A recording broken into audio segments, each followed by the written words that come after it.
ਅਸੀਂ ਪਿੰਡ ਦੇ ਵਸਨੀਕ ਸੀ। ਪਿੰਡ ਵਿੱਚ ਕੋਈ ਰੁਜ਼ਗਾਰ ਨਹੀਂ ਸੀ। ਲੋਕ ਖੇਤੀਬਾੜੀ ਕਰਕੇ ਆਪਣਾ ਅਤੇ ਆਪਣੇ ਬੱਚਿਆਂ ਲਈ ਰੋਜੀ ਰੋਟੀ ਕਮਾਉਂਦੇ ਸਨ। ਪਰ ਜਿੰਨੀ ਜ਼ਮੀਨ ਆਮ ਲੋਕਾਂ ਦੇ ਹਿੱਸੇ ਆਉਂਦੀ ਸੀ, ਓਨੀ ਜ਼ਮੀਨ ਨਾਲ ਲੋਕਾਂ ਦੀਆਂ ਲੋੜਾਂ ਪੂਰੀਆਂ ਨਹੀਂ ਹੁੰਦੀਆਂ ਸੀ, ਕਿਉਂਕਿ ਪਿੰਡ ਦੀ ਅੱਧੀ ਤੋਂ ਵੱਧ ਜ਼ਮੀਨ ਤੇ ਪਿੰਡ ਦੇ ਚੌਧਰੀਆਂ ਦਾ ਕਬਜ਼ਾ ਸੀ। ਪਿੰਡ ਦੇ ਚੌਧਰੀ ਪਿੰਡ ਦੇ ਕਿਸਾਨਾਂ ਤੋਂ ਬਹੁਤ ਘੱਟ ਤਨਖਾਹ ਤੇ ਖੇਤੀ ਕਰਵਾਉਂਦੇ ਸਨ, ਕਿਉਂਕਿ ਪਿੰਡ ਦੇ ਅੱਧੇ ਤੋਂ ਵੱਧ ਲੋਕਾਂ ਕੋਲ ਇੰਨੀ ਜਮ੍ਹਾਂ ਪੂੰਜੀ ਨਹੀਂ ਸੀ ਕਿ ਕੋਈ ਆਪਣੀ ਜ਼ਮੀਨ ਖਰੀਦ ਕੇ ਉਸ 'ਤੇ ਖੇਤੀ ਕਰਕੇ ਆਪਣਾ ਘਰ ਚਲਾ ਸਕੇ, ਜਿਸ ਕਾਰਨ ਉਹ ਪਿੰਡ ਦੇ ਚੌਧਰੀਆਂ ਦੀ ਜ਼ਮੀਨ 'ਤੇ ਕੰਮ ਕਰਨ ਲਈ ਮਜਬੂਰ ਸਨ। ਮੈਂ ਵੀ ਪਿੰਡ ਦੇ ਇੱਕ ਅਜਿਹੇ ਹੀ ਪਰਿਵਾਰ ਨਾਲ ਸੰਬੰਧਿਤ ਸੀ, ਜਿਸ ਕੋਲ ਵਾਹੀ ਲਈ ਆਪਣੀ ਜ਼ਮੀਨ ਨਹੀਂ ਸੀ ਅਤੇ ਮੈਂ ਪਿੰਡ ਦੇ ਚੌਧਰੀਆਂ ਦੀ ਜ਼ਮੀਨ 'ਤੇ ਕੰਮ ਕਰਦਾ ਸੀ। ਪਰ ਸਖਤ ਮਿਹਨਤ ਤੋਂ ਬਾਅਦ ਉਹ ਕੁਝ ਰੁਪਏ ਹੀ ਮੈਨੂੰ ਦਿੰਦੇ ਸੀ। ਮੈਂ ਆਪਣੀ ਗਰੀਬੀ ਤੋਂ ਤੰਗ ਆ ਗਿਆ ਸੀ ਅਤੇ ਮੈਂ ਆਪਣੀ ਗਰੀਬੀ ਦੂਰ ਕਰਨ ਲਈ ਸ਼ਹਿਰ ਜਾਣ ਬਾਰੇ ਸੋਚਿਆ, ਪਰ ਸ਼ਹਿਰ ਜਾਣਾ ਇੰਨਾ ਆਸਾਨ ਨਹੀਂ ਸੀ ਜਿੰਨਾ ਮੈਂ ਸੋਚਿਆ। ਪਹਿਲੀ ਗੱਲ ਇਹ ਹੈ ਕਿ ਮੈਨੂੰ ਕੋਈ ਜਾਣਨ ਵਾਲਾ ਸ਼ਹਿਰ ਵਿੱਚ ਦੂਰ ਦਰਾਡੇ ਤੋਂ ਵੀ ਨਹੀਂ ਸੀ। ਮੇਰੀ ਪਤਨੀ ਦਾ ਇੱਕ ਦੂਰ ਦਾ ਮਾਮਾ ਸੀ, ਪਰ ਉਸ ਨਾਲ ਮੇਰੀ ਬਣਦੀ ਨਹੀਂ ਸੀ। ਉਹ ਮੈਨੂੰ ਬਿਲਕੁਲ ਵੀ ਪਸੰਦ ਨਹੀਂ ਕਰਦੇ ਸੀ, ਇਸ ਲਈ ਉਸ ਨਾਲ ਸੰਪਰਕ ਕਰਨ ਦਾ ਕੋਈ ਮਤਲਬ ਨਹੀਂ ਸੀ। ਅਤੇ ਦੂਸਰੀ ਗੱਲ ਇਹ ਹੈ ਕਿ ਮੇਰੇ ਹੱਥ ਵਿੱਚ ਅਜਿਹਾ ਕੋਈ ਹੁਨਰ ਨਹੀਂ ਸੀ ਜਿਸ ਰਾਹੀਂ ਮੈਂ ਸ਼ਹਿਰ ਵਿੱਚ ਨੌਕਰੀ ਕਰ ਸਕਦਾ ਸੀ। ਮੈਂ ਪੜ੍ਹਿਆ ਲਿਖਿਆ ਵੀ ਨਹੀਂ ਸੀ। ਮੈਂ ਆਪਣੀ ਸ਼ੁਰੂਆਤੀ ਸਿੱਖਿਆ ਪਿੰਡ ਵਿੱਚ ਹੀ ਪ੍ਰਾਪਤ ਕੀਤੀ ਸੀ, ਪਰ ਫਿਰ ਵੀ ਮੈਂ ਸ਼ਹਿਰ ਜਾ ਕੇ ਆਪਣੀ ਕਿਸਮਤ ਅਜ਼ਮਾਉਣਾ ਚਾਹੁੰਦਾ ਸੀ। ਪਰ ਪਿੰਡ ਦੇ ਚੌਧਰੀਆਂ ਦੀ ਜਾਣਕਾਰੀ ਅਨੁਸਾਰ ਪਿੰਡ ਛੱਡ ਕੇ ਸ਼ਹਿਰ ਜਾਣਾ ਸੌਖਾ ਨਹੀਂ ਸੀ, ਕਿਉਂਕਿ ਮਹਿਲ ਵਿੱਚ ਰਹਿਣ ਵਾਲੇ ਚੌਧਰੀ ਨਹੀਂ ਚਾਹੁੰਦੇ ਸਨ ਕਿ ਉਸ ਦੇ ਖੇਤਾਂ ਵਿੱਚ ਕੰਮ ਕਰਨ ਵਾਲੇ ਮਜ਼ਦੂਰ ਆਪਣੀ ਗੁਲਾਮੀ ਛੱਡ ਕੇ ਸ਼ਹਿਰ ਵਿੱਚ ਚਲੇ ਜਾਣ। ਮੈਂ ਵੱਡੀ ਮੁਸ਼ਕਲ ਨਾਲ ਲੁਕ ਛਿਪ ਕੇ ਸ਼ਹਿਰ ਆ ਗਿਆ ਸੀ। ਸ਼ਹਿਰ ਆਉਂਦਿਆਂ ਹੀ ਮੈਨੂੰ ਰਹਿਣ ਦੀ ਸਮੱਸਿਆ ਦਾ ਸਾਹਮਣਾ ਕਰਨਾ ਪਿਆ। ਉਸ ਦਾ ਹੱਲ ਮੈਂ ਇਸ ਤਰ੍ਹਾਂ ਕੱਢਿਆ। ਮੈਂ ਦਿਨ ਰਾਤ ਮਜ਼ਦੂਰੀ ਦੀ ਭਾਲ ਵਿੱਚ ਘੁੰਮਦਾ ਰਹਿੰਦਾ ਅਤੇ ਰਾਤ ਨੂੰ ਇੱਕ ਖਾਲੀ ਇਮਾਰਤ ਹੇਠਾਂ ਆਪਣਾ ਡੇਰਾ ਲਾ ਲੈਂਦਾ। ਇਸ ਤਰ੍ਹਾਂ ਕੁਝ ਦਿਨ ਮੁਸੀਬਤ ਵਿੱਚ ਲੰਘ ਗਏ, ਪਰ ਮੈਨੂੰ ਕਿਤੇ ਵੀ ਕੋਈ ਕੰਮ ਨਹੀਂ ਮਿਲਦਾ ਸੀ। ਜਿਸ ਦੇ ਵੀ ਕੋਲ ਮੈਂ ਜਾਂਦਾ, ਉਹ ਮਹਿੰਗਾਈ ਦਾ ਰੋਣਾ ਰੋਣ ਲੱਗ ਜਾਂਦਾ ਅਤੇ ਮੈਂ ਖਾਮੋਸ਼ ਹੋ ਕੇ ਵਾਪਸ ਆ ਜਾਂਦਾ। ਜਦੋਂ ਮੈਨੂੰ ਕਈ ਦਿਨ ਨੌਕਰੀ ਨਾ ਮਿਲੀ ਤਾਂ ਮੈਂ ਵਾਪਸ ਜਾਣ ਦਾ ਮਨ ਬਣਾ ਲਿਆ। ਜਿਸ ਦਿਨ ਮੈਂ ਵਾਪਸ ਆਪਣੇ ਪਿੰਡ ਜਾਣਾ ਸੀ, ਉਸੇ ਦਿਨ ਮੈਨੂੰ ਇੱਕ ਇਮਾਰਤ ਵਿੱਚ ਇੱਟਾਂ ਚੁੱਕਣ ਦੀ ਮਜ਼ਦੂਰੀ ਮਿਲ ਗਈ। ਮੈਂ ਇਸ ਕੰਮ ਨੂੰ ਬੜੀ ਖੁਸ਼ੀ ਨਾਲ ਸਵੀਕਾਰ ਕਰ ਲਿਆ, ਕਿਉਂਕਿ ਪਿੰਡ ਜਾ ਕੇ ਚੌਧਰੀਆਂ ਦੀ ਜੁੱਤੀਆਂ ਖਾਣ ਦੀ ਬਜਾਏ ਇਸ ਤੋਂ ਚੰਗਾ ਸੀ ਕਿ ਮੈਂ ਸੁੱਕਾ ਖਾਣਾ ਖਾ ਕੇ ਸ਼ਹਿਰ ਵਿੱਚ ਆਪਣਾ ਗੁਜ਼ਾਰਾ ਕਰ ਲੈਂਦਾ। ਇਸ ਇਮਾਰਤ ਵਿੱਚ ਕੰਮ ਕਰਦਿਆਂ ਕਈ ਦਿਨ ਬੀਤ ਗਏ। ਮੈਂ ਹੁਣ ਇਸ ਇਮਾਰਤ ਦੇ ਕੋਨੇ ਵਿੱਚ ਸੌਣ ਲੱਗ ਗਿਆ ਸੀ, ਪਰ ਮੈਂ ਹੁਣ ਇਸ ਜ਼ਿੰਦਗੀ ਤੋਂ ਅੱਕ ਗਿਆ ਸੀ। ਠੇਕੇਦਾਰ ਵੀ ਬਹੁਤ ਘੱਟ ਪੈਸੇ ਦਿੰਦਾ ਸੀ। ਮੇਰਾ ਇੰਨੇ ਵੱਡੇ ਸ਼ਹਿਰ ਵਿੱਚ ਮੁਸ਼ਕਲ ਨਾਲ ਗੁਜ਼ਾਰਾ ਹੁੰਦਾ ਸੀ। ਮੈਂ ਆਪਣੀ ਆਮਦਨ ਨੂੰ ਵਧਾਉਣ ਦੇ ਤਰੀਕੇ ਲੱਭਣੇ ਸ਼ੁਰੂ ਕਰ ਦਿੱਤੇ ਅਤੇ ਫਿਰ ਉਨੀ ਦਿਨੀ ਮੇਰੀ ਮੁਲਾਕਾਤ ਵਿਕਰਮ ਨਾਂ ਦੇ ਵਿਅਕਤੀ ਨਾਲ ਹੋਈ। ਜਲਦੀ ਹੀ ਕੰਮ ਦੇ ਸਿਲਸਿਲੇ ਵਿੱਚ ਇਹ ਮੁਲਾਕਾਤ ਦੋਸਤੀ ਵਿੱਚ ਬਦਲਣ ਲੱਗੀ। ਹੁਣ ਮੈਂ ਬਿਨਾਂ ਝਿਜਕ ਉਸ ਦੇ ਘਰ ਜਾਣਾ ਸ਼ੁਰੂ ਕਰ ਦਿੱਤਾ। ਵਿਕਰਮ ਠੇਕੇਦਾਰੀ ਦਾ ਕੰਮ ਕਰਦਾ ਸੀ, ਪਰ ਉਸ ਦਾ ਕੰਮ ਵੀ ਬਹੁਤਾ ਨਹੀਂ ਚੱਲਦਾ ਸੀ। ਪਰ ਉਸ ਦੀ ਠਾਠ ਬਾਠ ਦੇ ਹਿਸਾਬ ਨਾਲ ਤਾਂ ਲੱਗਦਾ ਸੀ ਕਿ ਉਹ ਬਹੁਤ ਅਮੀਰ ਹੈ, ਪਰ ਪਤਾ ਨਹੀਂ ਉਸ ਕੋਲ ਇਹ ਪੈਸਾ ਕਿੱਥੋਂ ਆਇਆ। ਉਸ ਦੀ ਐਸ਼ੋ ਆਰਾਮ ਨੂੰ ਦੇਖ ਕੇ ਮੇਰਾ ਦਿਲ ਸੋਚਦਾ ਸੀ ਕਿ ਇੰਨਾ ਪੈਸਾ ਇਸ ਕੋਲ ਕਿੱਥੋਂ ਆਇਆ। ਮੇਰੀ ਉਸ ਨਾਲ ਦੋਸਤੀ ਦਾ ਇੱਕ ਕਾਰਨ ਇਹ ਸੀ ਕਿ ਮੈਂ ਚਾਹੁੰਦਾ ਸੀ ਕਿ ਉਹ ਮੈਨੂੰ ਆਪਣੇ ਨਾਲ ਆਪਣੇ ਕਾਰੋਬਾਰ ਵਿੱਚ ਸ਼ਾਮਲ ਕਰ ਲਵੇ, ਤਾਂ ਜੋ ਮੈਂ ਵੀ ਆਪਣੀ ਜ਼ਿੰਦਗੀ ਚੰਗੀ ਤਰ੍ਹਾਂ ਜੀ ਸਕਾਂ। ਪਰ ਹੁਣ ਤੱਕ ਉਸਨੇ ਮੈਨੂੰ ਆਪਣੇ ਕਾਰੋਬਾਰ ਬਾਰੇ ਕੁਝ ਨਹੀਂ ਦੱਸਿਆ, ਸਿਵਾਏ ਕਿ ਉਹ ਇੱਕ ਠੇਕੇਦਾਰ ਹੈ ਅਤੇ ਮਜ਼ਦੂਰਾਂ ਨੂੰ ਆਪਣੇ ਨਾਲ ਕੰਮ ਕਰਵਾਉਣ ਲਈ ਲਿਆਉਂਦਾ ਹੈ। ਪਰ ਮੈਂ ਨੋਟ ਕੀਤਾ ਸੀ ਕਿ ਉਸ ਦਾ ਧਿਆਨ ਠੇਕੇਦਾਰੀ ਵੱਲ ਬਿਲਕੁਲ ਵੀ ਨਹੀਂ ਸੀ ਅਤੇ ਇਸ ਗੱਲ ਨੇ ਮੈਨੂੰ ਹੈਰਾਨ ਕਰ ਦਿੱਤਾ ਸੀ। ਅਤੇ ਇੱਕ ਦਿਨ ਮੈਂ ਉਸ ਨੂੰ ਪੁੱਛਿਆ ਕਿ ਉਹ ਕਿਹੜਾ ਕੰਮ ਕਰਦਾ ਹੈ ਜਿਸ ਕਰਕੇ ਉਹ ਇੰਨੀ ਵਧੀਆ ਜ਼ਿੰਦਗੀ ਜੀ ਰਿਹਾ ਹੈ, ਤਾਂ ਉਸਨੇ ਮੈਨੂੰ ਕੰਮ ਦੱਸਿਆ। ਤਾਂ ਉਸ ਕੰਮ ਨੇ ਮੇਰੇ ਰੰਗੋਟੇ ਖੜੇ ਕਰ ਦਿੱਤੇ ਅਤੇ ਮੇਰੇ ਮੱਥੇ ਤੇ ਪਸੀਨੇ ਦੀਆਂ ਬੂੰਦਾਂ ਚਮਕਣ ਲੱਗ ਪਈਆਂ। ਉਸ ਨੇ ਦੱਸਿਆ ਕਿ ਉਹ ਲੜਕੀਆਂ ਅਤੇ ਔਰਤਾਂ ਨੂੰ ਨੌਕਰੀ ਦਿਵਾਉਣ ਦੇ ਬਹਾਨੇ ਕੋਠੇ 'ਚ ਲਿਜਾ ਕੇ ਵੇਚਦਾ ਹੈ, ਜਿਸ ਕਾਰਨ ਉਸ ਤੇ ਪੈਸੇ ਦਾ ਮੀਂਹ ਪੈ ਰਿਹਾ ਹੈ। ਇਹ ਸੁਣ ਕੇ ਮੈਂ ਹੈਰਾਨ ਰਹਿ ਗਿਆ ਅਤੇ ਸੋਚਣ ਲੱਗਾ ਕਿ ਇਸ ਕੰਮ ਵਿੱਚ ਇੰਨਾ ਪੈਸਾ ਹੈ ਕਿ ਉਹ ਆਪਣੀ ਜ਼ਿੰਦਗੀ ਇੰਨੇ ਆਰਾਮ ਨਾਲ ਬਤੀਤ ਕਰ ਰਿਹਾ ਹੈ। ਉਸਨੇ ਮੈਨੂੰ ਆਪਣੇ ਕੰਮ ਵਿੱਚ ਸ਼ਾਮਲ ਹੋਣ ਦੀ ਪੇਸ਼ਕਸ਼ ਵੀ ਕੀਤੀ। ਮੈਂ ਉਸ ਦੀ ਪੇਸ਼ਕਸ਼ ਸੁਣ ਕੇ ਹੈਰਾਨ ਰਹਿ ਗਿਆ ਅਤੇ ਉਸ ਦੇ ਚਿਹਰੇ ਵੱਲ ਵੇਖਣ ਲੱਗਾ। ਮੈਂ ਉਸ ਦਾ ਇਹ ਗੱਲ ਨੂੰ ਹਾਜ਼ਮ ਨਹੀਂ ਕਰ ਸਕਿਆ ਕਿ ਉਹ ਗੈਰ ਕਾਨੂੰਨੀ ਕੰਮ ਕਰ ਰਿਹਾ ਹੈ। ਇਸ ਦੇ ਨਾਲ ਹੀ ਉਸ ਨੇ ਮੈਨੂੰ ਆਪਣੇ ਨਾਲ ਜੁੜਨ ਦੀ ਪੇਸ਼ਕਸ਼ ਵੀ ਕੀਤੀ। ਮੇਰਾ ਪਰੇਸ਼ਾਨ ਹੋਣਾ ਤਾਂ ਬਣਦਾ ਸੀ। ਮੈਂ ਉਸ ਨੂੰ ਕੁਝ ਸਮਾਂ ਸੋਚਣ ਲਈ ਕਿਹਾ। ਮੈਂ ਵੀ ਆਪਣੀ ਗਰੀਬੀ ਤੋਂ ਤੰਗ ਆ ਗਿਆ ਸੀ। ਘਰ ਚਲਾਉਣ ਲਈ ਮੈਂ ਪੈਸੇ ਭੇਜਣੇ ਹੁੰਦੇ ਸੀ। ਮੇਰੀ ਪਤਨੀ ਬੱਚੇ ਮੇਰੇ ਪੈਸੇ ਭੇਜਣ ਦੀ ਉਡੀਕ ਕਰ ਰਹੇ ਸਨ ਅਤੇ ਮੈਂ ਇੱਥੇ ਆਪਣੀ ਸਥਿਤੀ ਨਾਲ ਜੂਝ ਰਿਹਾ ਸੀ। ਇਹ ਸਭ ਸੋਚਦਿਆਂ ਸਾਰੀ ਰਾਤ ਬੀਤ ਗਈ ਅਤੇ ਅਗਲੇ ਦਿਨ ਮੈਂ ਭਾਰੀ ਮਨ ਨਾਲ ਕੰਮ ਲਈ ਰਵਾਨਾ ਹੋਇਆ। ਸਾਰਾ ਦਿਨ ਮੈਂ ਵਿਕਰਮ ਬਾਰੇ ਹੀ ਸੋਚਦਾ ਰਿਹਾ। ਰਾਤ ਨੂੰ ਜਦੋਂ ਮੈਂ ਉਸ ਨੂੰ ਦੁਬਾਰਾ ਮਿਲਿਆ ਤਾਂ ਉਸ ਨੇ ਮੇਰੇ ਫੈਸਲੇ ਬਾਰੇ ਪੁੱਛਿਆ ਤਾਂ ਮੈਂ ਬਿਨਾਂ ਸੋਚੇ ਸਮਝੇ ਉਸ ਨਾਲ ਕੰਮ ਕਰਨ ਲਈ ਸਹਿਮਤ ਹੋ ਗਿਆ ਅਤੇ ਉਹ ਬਹੁਤ ਖੁਸ਼ ਸੀ। ਅਗਲੇ ਦਿਨ ਉਹ ਮੈਨੂੰ ਆਪਣੇ ਨਾਲ ਕੋਠੇ ਤੇ ਲੈ ਗਿਆ। ਦਿਨ ਦਾ ਸਮਾਂ ਸੀ। ਸਾਰੇ ਕੋਠੇ ਵਿੱਚ ਸਨਾਟਾ ਛਾਇਆ ਹੋਇਆ ਸੀ। ਅੱਧੇ ਤੋਂ ਵੱਧ ਲੋਕ ਸਾਰੀ ਰਾਤ ਜਾਗ ਕੇ ਦਿਨ ਵੇਲੇ ਆਪਣੀ ਨੀਂਦ ਪੂਰੀ ਕਰ ਰਹੇ ਸੀ। ਵਿਕਰਮ ਨੇ ਮੈਨੂੰ ਕੋਠੇ ਦੀ ਮਾਲਕਣ ਨਾਲ ਮੇਰੀ ਜਾਣ ਪਛਾਣ ਕਰਵਾਈ, ਜੋ ਕੁੜੀਆਂ ਖਰੀਦਦਾਰੀ ਦਾ ਕੰਮ ਕਰਦੀ ਸੀ। ਉਹਨਾਂ ਨੇ ਮੇਰਾ ਉੱਪਰ ਤੋਂ ਹੇਠਾਂ ਤੱਕ ਜਾਇਜ਼ਾ ਲਿਆ ਅਤੇ ਵਿਕਰਮ ਨੂੰ ਪੁੱਛਿਆ ਕਿ ਇਹ ਕੰਮ ਕਰ ਸਕਦਾ ਹੈ। ਇਸ ਲਈ ਵਿਕਰਮ ਨੇ ਤੁਰੰਤ ਹਾਮੀ ਭਰੀ ਅਤੇ ਉਸ ਔਰਤ ਨੂੰ ਭਰੋਸਾ ਦਿਵਾਇਆ ਕਿ ਮੈਂ ਇਸ ਨਾਲ ਹੀ ਕੰਮ ਕਰਾਂਗਾ ਅਤੇ ਇਸ ਨੂੰ ਸਭ ਕੁਝ ਸਿਖਾ ਦੇਵਾਂਗਾ। ਕੋਠੇ ਦੀ ਮਾਲਕਣ ਨੇ ਫਿਰ ਕਿਹਾ ਕਿ ਇਸ ਵੇਲੇ ਮੈਨੂੰ ਕੁਝ ਕੁੜੀਆਂ ਦੀ ਲੋੜ ਹੈ, ਤੁਸੀਂ ਮੇਰੇ ਲਈ ਕੁੜੀਆਂ ਦਾ ਪ੍ਰਬੰਧ ਕਰ ਦਿਓ। ਮੈਂ ਹਾਂ ਵਿੱਚ ਸਿਰ ਹਿਲਾਇਆ ਅਤੇ ਵਿਕਰਮ ਦੇ ਨਾਲ ਹੀ ਉੱਥੋਂ ਉੱਠ ਕੇ ਆ ਗਿਆ।